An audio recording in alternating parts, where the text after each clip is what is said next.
Now, as of Sunday evening, Typhoon Bualoi was about 90 kilometers east of northern Quảng Trị, with winds reaching level 12 and gusts up to a level 15.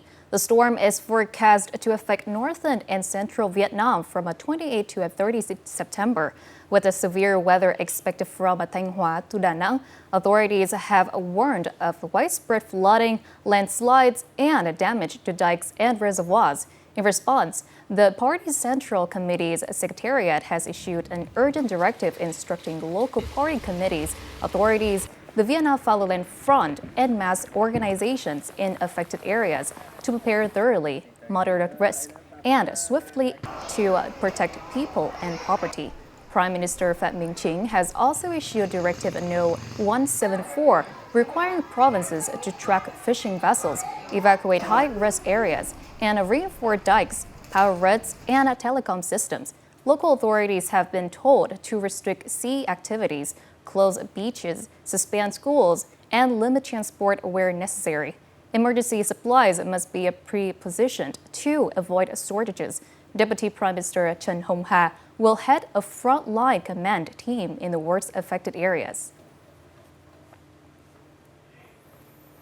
In response to Typhoon Bualoi, a forward command center has been set up at Military Zone 4 under the leadership of Deputy Prime Minister Trần Hồng Hà.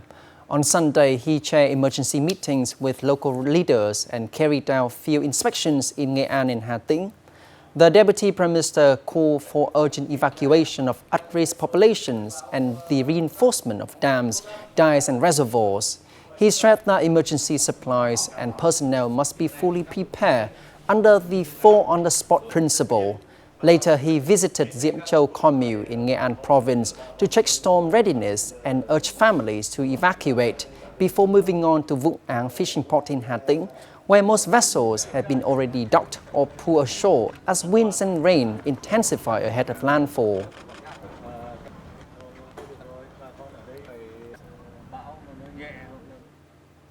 Due to impact of Typhoon Bualoi, as of 8 p.m. on September 28th, Nghệ An province has reported one house with its roof blown off and more than 750 hectares of rice and crops inundated. We now go live to our reporter Tung Phan, who is at the scene. Hello, I'm reporting from the Central Beach in Cửa Lò Ward and Province, one of the areas forecast to be most affected by Typhoon Bualoi. Although the eye of the storm hasn't reached land yet, as you can see here, the waves are already crashing high onto the shore and the wind is picking up its speed, which is a clear sign that the storm is getting closer. Local authorities have been working around the clock and preparations ahead of the typhoon are basically complete. As of now, more than 1,000 households, nearly 3,500 people, have been evacuated from areas considered high risk. Especially those near the coast are vulnerable to flooding and landslides. Nearly 3,000 fishing boats carrying over 13,000 crew members have also been brought back to shore and safely anchored. I'll give you more updates on the typhoon here in central Vietnam in the upcoming bulletins. Now back to the studio. Now, earlier before Typhoon Bualoi arrived, the local authorities and relevant forces at the provincial level carried out thorough and urgent preparations to ensure absolute safety for the people. In the coastal area of Nghệ An province, under the management of the Cửa Lò Bến Thủy Port Bodyguard Station, as of 6 p.m. on September 28th, more than 500 households and thousands of residents had been evacuated to safe locations such as schools or other public places. Those evacuated were people living in high-risk areas such as flood zones, landslide-prone areas, or houses not resilient enough to withstand the typhoon's damage.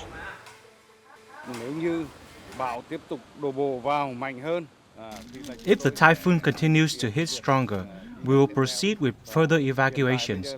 Currently, children and the elderly are being evacuated, while the youth and healthy adults will be evacuated afterwards.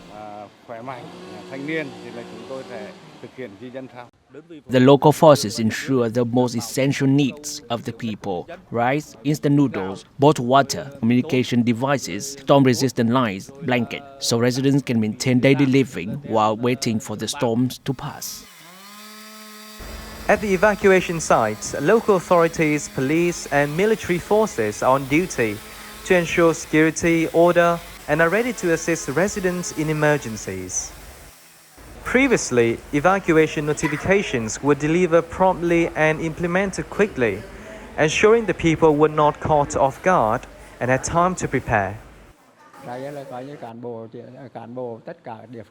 After public announcement through the ward's loudspeaker in the morning, local authority went door to door calling people to evacuate safely to the school. They handed out instant noodles and gave careful instructions. The officials were very attentive and caring, so I feel very reassured.